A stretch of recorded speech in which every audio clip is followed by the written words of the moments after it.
ఈరోజు మనం నేర్చుకోబోతున్నటువంటి పాఠము, మన జీవితాన్ని నడిపించేది మన తర్కమా దేవుని వాక్యమా అన్నటువంటి దాన్ని వాక్యానుసారంగా చర్చించుకుంటూ ముందుకు సాగేదానికి ప్రయత్నం చేద్దాం. హల్లెలూయా.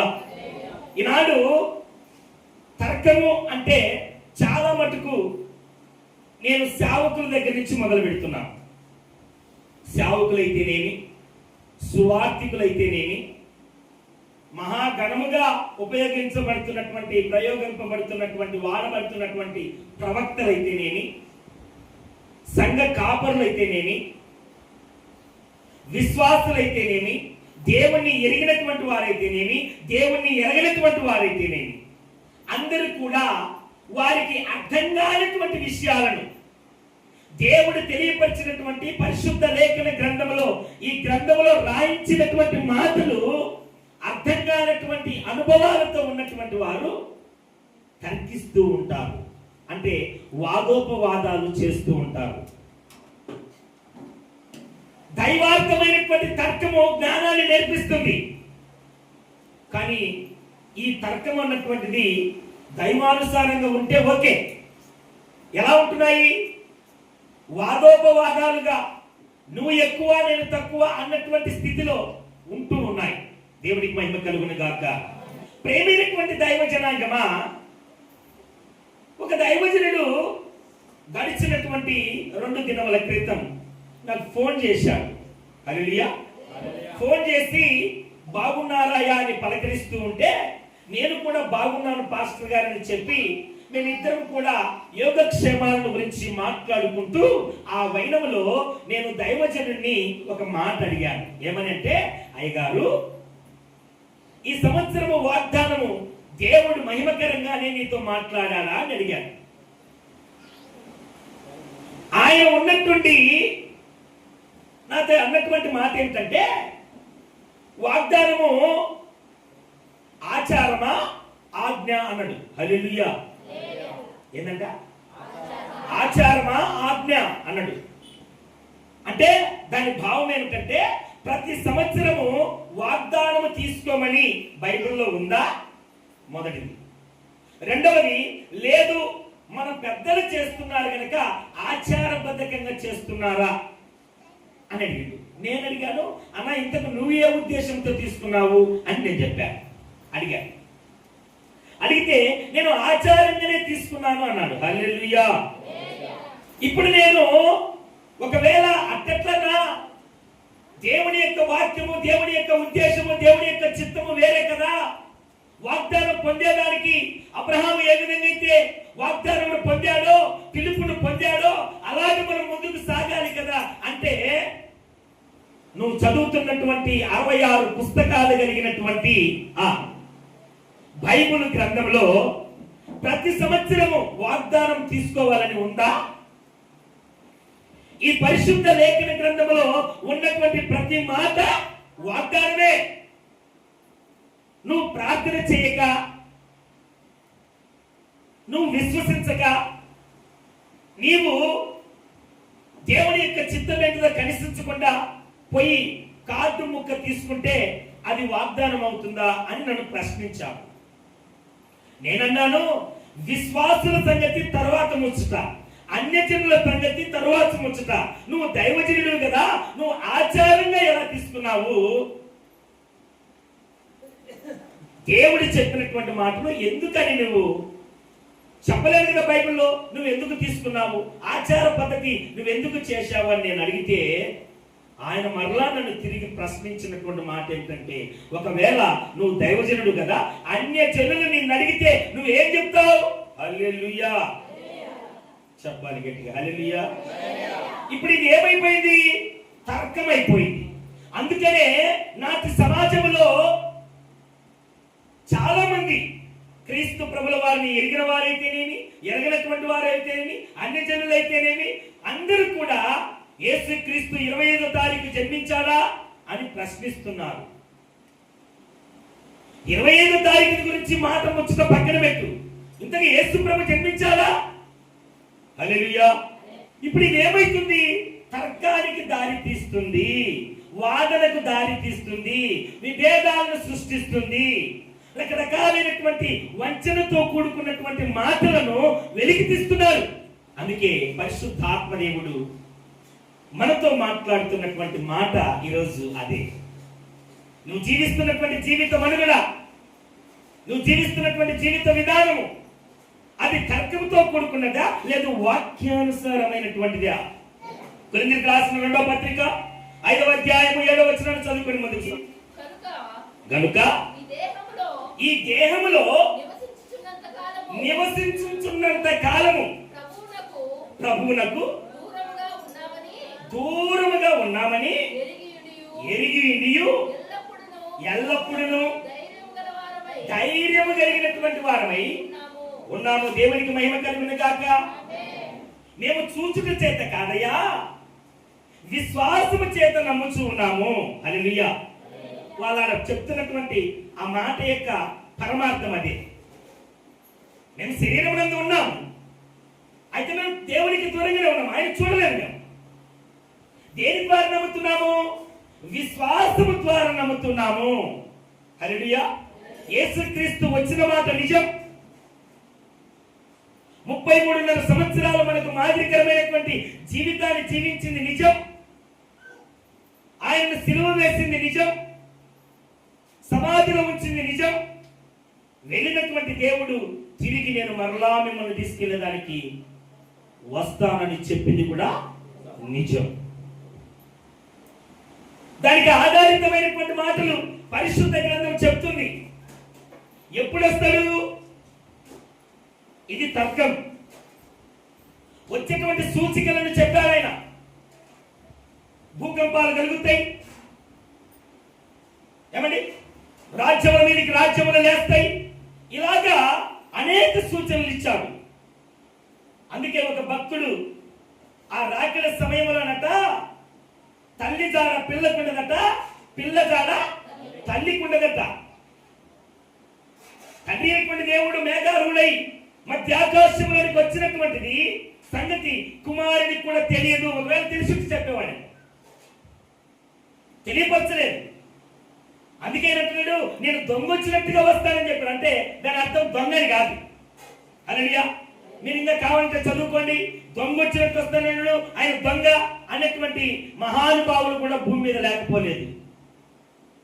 దాని పరమార్థం ఏమిటంటే, నేను ఎవరికి తెలియకుండా వస్తాను, అప్పటిదాకా నీ ముదిమిలో ప్రాణం ఉన్నంత వరకు నీ పరిశుద్ధతను నీవు అనుదినము కాపాడుకుంటూ ఉండాలి. హల్లెలూయా అని దాని అర్థం. హల్లెలూయా. తన జననాన్ని గురించి ప్రభువైనటువంటి దేవుడు రాయించకపోవడానికి ఏదో ఒక కారణం ఉంటుంది. అవునా? రాకడ గురించి చెప్పకపోవడానికి ఏదో ఒక కారణం ఉంటుంది. ఆయన చెప్తున్నాడు స్పష్టంగా, నేను రావాలని కోరుకుంటున్నటువంటి వారికి శ్రమ. హల్లెలూయా. ఎందుకని ఆలస్యం చేస్తున్నావయ్యా నువ్వు అంటే, భూమి మీద ఎవ్వరు కూడా నశించిపోవటము నాకు ఇష్టం లేదు. మలాకి గ్రంథంలో ఉంటుంది మాట. కనుక ప్రతిదానికి వాక్యం ఆధారం చూపించు. ఉన్నటువంటిది 66 పుస్తకాలు, కానీ ఎంతో మంది భక్తులు పరలోకపు మహిమను చూసి వచ్చినటువంటి వారు ఉన్నారా లేరా? అలాంటి భక్తులు ఉన్నారు. అలాంటి వారి అడుగుజాడలలో నడుస్తున్నటువంటి మనము ఈ తర్కముతో విశ్వాస జీవితాన్ని పతనం చేసుకోవడము సబబేనా? ఇప్పుడు నేను నడిపిస్తున్నది తర్కమా, దేవుని వాక్యమా? నువ్వు నడవాల్సింది దేనితో? దేవుని వాక్యముతో. కనుక ప్రేమైనటువంటి దేవుని బిడ్డలారా, ఈనాడు సోషల్ మీడియా పుణ్యమా అని రకరకాలైనటువంటి దైవజనులు కనిపిస్తున్నారు. ఒక ఆయన యేసుక్రీస్తు జననాన్ని గురించి చెప్పురా నాయన అంటే నిమ్రోదు గురించి మాట్లాడుతాడు. హల్లెలూయా. నిమ్రోదు సేవ నువ్వేందుకు చేయాలయా? ఆ సేవ చేయడానికి పక్క స్థలాలు చాలా ఉన్నాయి. ఎందుకని ఇక్కడ మాట్లాడుతున్నావు? వింటున్నారా? ఈనాడు అనేక రిలీజియస్ లో విభేదాలు వచ్చి కొట్టుకు చావడానికి గల కారణం ఏంటంటే ఇదే.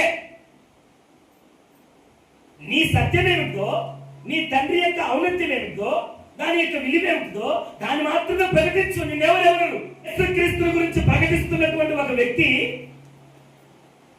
యేసుక్రీస్తును అనుసరించేటువంటి ఒక ఖాళీ లేకపోతే బండ బూతులు తిడుతున్నాను. ఏమట వస్తున్నారు? మా సంఘం దానికి గుడ్డేమిలా సైతాన్గా వింటున్నావా? కారణం ఏమిటి? దేవుని చిత్తం ఏమిటిదో కనుసరించకుండా ఉండటం, నాను వర్గాన్ని ఏర్పరచుకోవటం, వాక్యమును బోధిస్తే సత్యాన్ని అనుసరింపజేసేటువంటి ప్రణాళిక కలిగినటువంటి సిద్ధాంతాలను దేవుడు చెప్పినటువంటి మాటలను కనిపెట్టి చెబుతుంటే వేరే వేరే ప్రాంతాలకు ఎందుకందరు? అలాంటి సమాజంలో జీవిస్తున్నటువంటి మనము విభేదాలకు మాత్రమే చోటిస్తున్నాము, దేవుని వాక్యానికి చోటు లేదు. హల్లెలూయా చెప్పాలి గట్టిగా, హల్లెలూయా. దేవునికి మహిమ కలుగును గాక.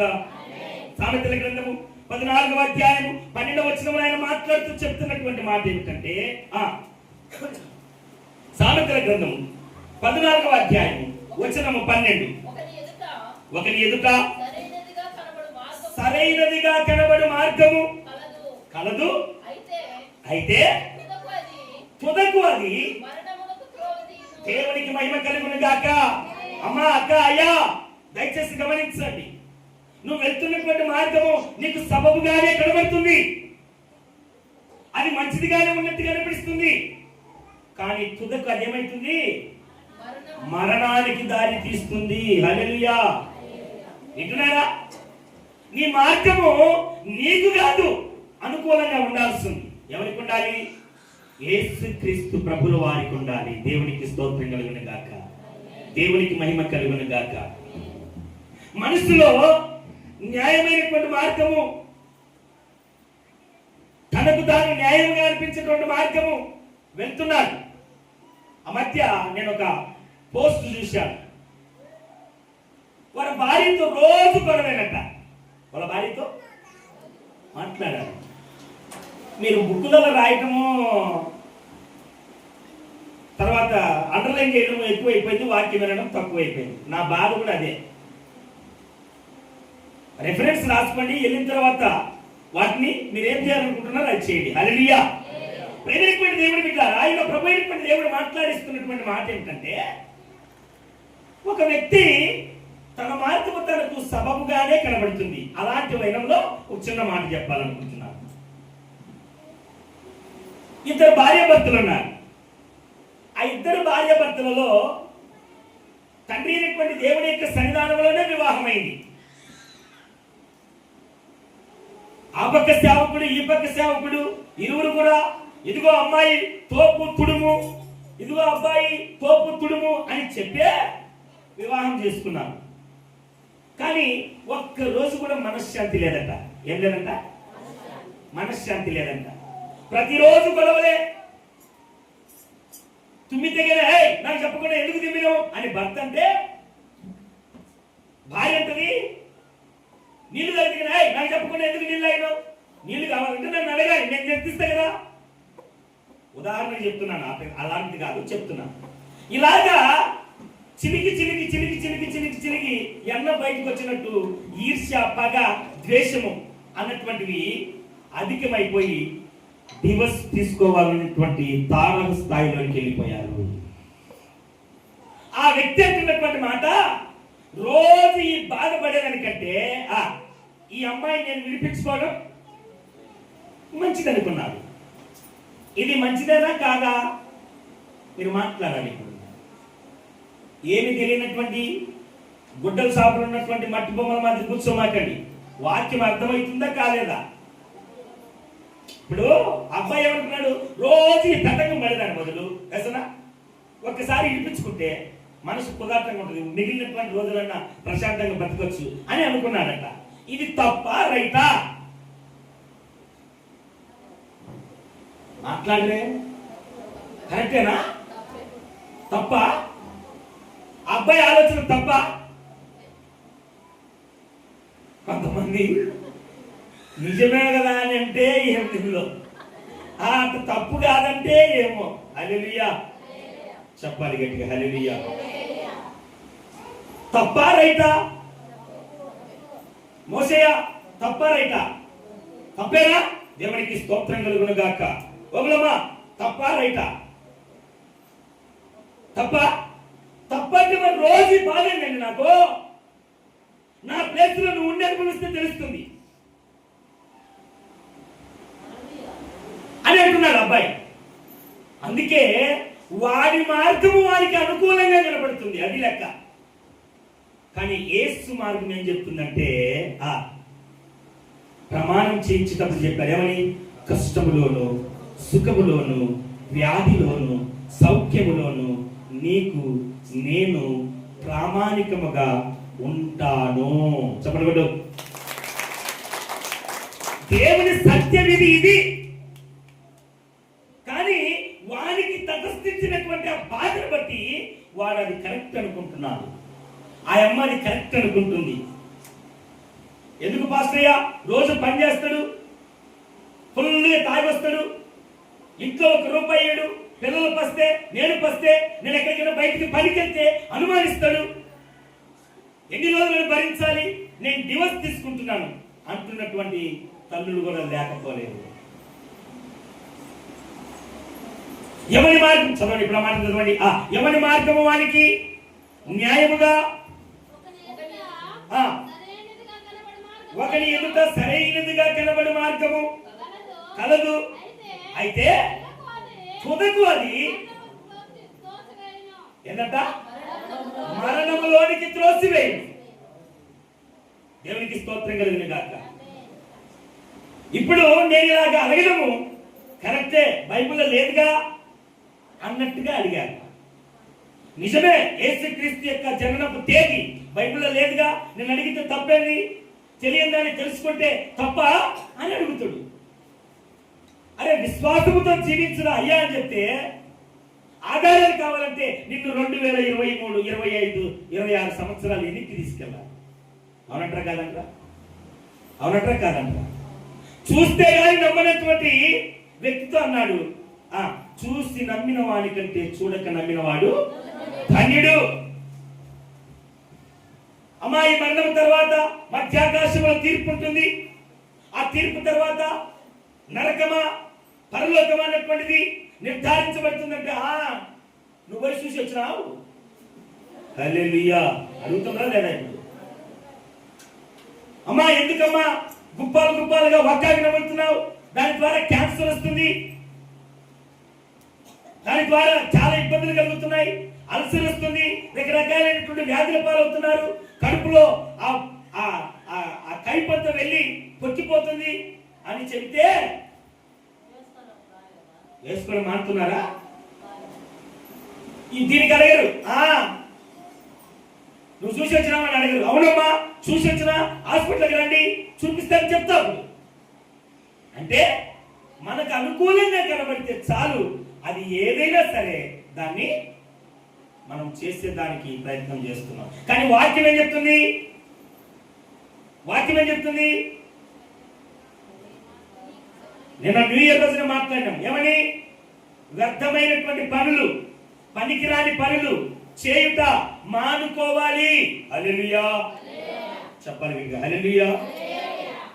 వ్యర్థమైన పనులు అంటే ఏంటివి? వ్యర్థమైన పనులు అంటే ఏంటివి? వ్యర్థమైన పనులు కూడా తెలియకోకుండా జీవిస్తున్నారా? దేవునికి స్తోత్రం కలుగును. మచ్చుగా తెలిస్తే 2 చెప్పన్నమ్మా, నేను ముందుకు సాగుతా. వ్యర్థమైన పనులు, పనికిమాలిన పనులు ఏంటివి? దేవునికి దూరపరిచే పనులు ఏంటివి? అబద్ధాలు ఆడటం, వ్యభిచరించడం, దొంగతనం చేయడం, భార్యను తిట్టడం, బూతులు మాట్లాడడం, ఇంకా ఇవన్నీ పనికిమాలిన పనులే. చిట్టకూడదని ఆడుందని చూపి నాకు బైబుల్ అంటే నేనేం చేశాను నాయన? ఇప్పుడు ప్రవీణ్ గారు అడిగింది అనుకో, ఒకేనా కోపం వచ్చే భార్య నేను కింద తెచ్చుకున్నట్టు తిట్టచ్చు. తిట్టకూడదని ఆడుంది చూపి అంటే భార్యని తిట్టకూడదు ఆడుందని అనుకోండి. అరే బూతులు మాట్లాడలేకనేది బైబిల్లో, అది చూపిస్తే సరిపోదు. నేను అడిగినది భార్యను తిట్టకూడదని ఆకాశంలో చూపి అంటాడు వాడు. సరిపోయింది ఈ మాటకు? ఆ మాట సరిపోయిందా? కనుక ప్రేమైనటువంటి దేవుని బిడ్డారా, మన తర్కం అన్నటువంటిది, అసలు తర్కం అంటే ఏమిటి అంటే నేను చూసింది, నేను అనుభవించింది, నాకు అనిపించింది. ఈ మూడు రాసుకోండి. తర్కం అంటే ఏంటిది? నేను చూసింది. రెండోది ఏంటి? నాకు నేను అనుభవించింది. మూడోది ఏంటిది? నాకు అనిపించింది.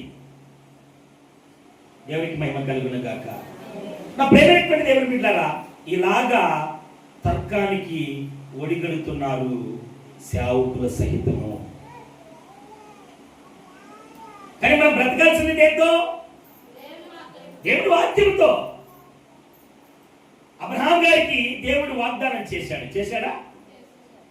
పరిశుద్ధ లేఖన గ్రంథంలో చక్కగా ఒక మాట రాయబడింది. ఏమని? నూతన పరిచేటువంటి సమయము, శుద్ధీకరించేటువంటి సమయము దేవునికి మహా ఇష్టమట. అబ్రహాం జీవితంలో నూతన ఒక శకం ఆరంభించబోతున్నాడు. ఆరంభిస్తున్నప్పుడు ఆయన పిలిచాడు. మొదటిది. రెండోది వాగ్దానం చేశాడు. ఏమని? నీవు నేను చెప్పినటువంటి స్థితిలోనికి వెళ్తే, కండిషన్, టర్మ్స్ అండ్ కండిషన్స్, నువ్వు నేను చెప్పినట్టు చేస్తే, నేను చూపించిన దేశానికి వెళ్తే, నేను చెప్పినట్లుగా నువ్వు నన్ను ఆరాధిస్తే నీ సంతానాన్ని ఆకాశ నక్షత్రముల వలె, ఇసుక రేణువుల వలె విస్తరింపజేస్తాను, ఆశీర్వదిస్తానని చెప్పాడు. ఇది వాగ్దానం కదా. మరి అబ్రహాంకు ఒకసారి వాగ్దానం చేసిండు, రోజు సంవత్సరం చేయలేదు కదా అంటే సరిపోయినా? సంవత్సరం అన్నటువంటిది నూతనమైనటువంటిదిగా మనము దాన్ని మాట్లాడుతున్నాం. ఆ నూతన స్థితిలో దేవుడు నూతన కార్యం, నూతన వాగ్దానం ఇస్తాడు. కనుక ప్రేమైనటువంటి దేవుని బిడ్డారా, నీ జీవితాన్ని నడిపించేటువంటి దానిలో నువ్వు దేని యందు నీ హృదయాన్ని ఉంచుకుంటున్నావు? తర్కములోనా, వాక్యములోనా? ఒకవేళ తర్కములో కాదిది, నేను వాక్యానుసారంగానే దీటుగా మాట్లాడుతున్నానంటే, ఇర్మియా గ్రంథం 37:9 ఆయన ఒక మాట అంటున్నాడు. ఏమంటున్నాడు? చదువుదాం ఒకసారి. ఇర్మియా గ్రంథం 37:9. హృదయము అన్నిటికంటే మోసకరమైనది. చాలమ్మా. హృదయం ఎలాంటిదంట? హృదయం ఎలాంటిదంటమ్మా? చెప్పాలి. అన్నిటికంటే మోసకరమైనది. అర్థమైందా?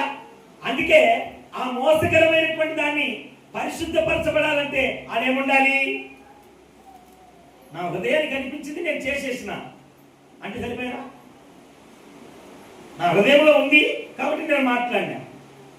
అందుకే మాట్లాడే ప్రతి మాట హృదయం నందు ఏముంటుందో నోరది మాట్లాడుతున్నాను. అందుకే దాని మాటలు వినమాకండ్రా నాయన అని చెప్తుంది బైబిల్. కనుక నా ప్రేమైనటువంటి దేవుని జనాంగమా, ఈరోజు మరి నీ తీర్మానం బట్టి నీ జీవితం ఆధారపడింది. కన్ను మూసుకున్న దేవుని యొక్క సన్నిధిలో, దేవుని యొక్క ఉద్దేశంలో ముందుకు సాగేటువంటి బిడ్డలంగా ముందుకు వెళ్దాం. అవును ప్రభా, నా జీవితంలో తర్కం ఉంది, నా జీవితంలో వాక్యం యొక్క వెలుగు లేనటువంటి వాడుగా నేను ఉంటున్నాను. సత్యమైన వాక్కుని నేను నేను అభివృద్ధి చెందుతాను, వృద్ధిలోకి వస్తాను, ఆశీర్వదించబడతాను ప్రభువా. కానీ నేను అలా చేయలేకపోవడానికి కారణము అయినా నా జీవితంలో తర్కం. ఏమి ఇలా చేస్తేనేనా, ఏమి ఇలా ఉంటేనేనా, తెల్లని వస్త్రములు ధరిస్తేనేనా పరిశుద్ధులు? జయించిన వారు తెల్లని వస్త్రములు ధరిస్తారు, వాక్యం చెప్తుంది. వింటున్నారా? ఎవడో ఒకరు తప్పు చేశాడని అందరిని ఆపాదించడం పొరపాటు.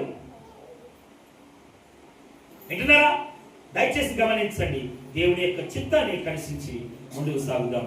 దేవుడి మాటలను మన హృదయంలో పదిలపరచబడును గాక, భద్రపరచబడును గాక, మనల్ని ఆశీర్వదించి దీవించును గాక.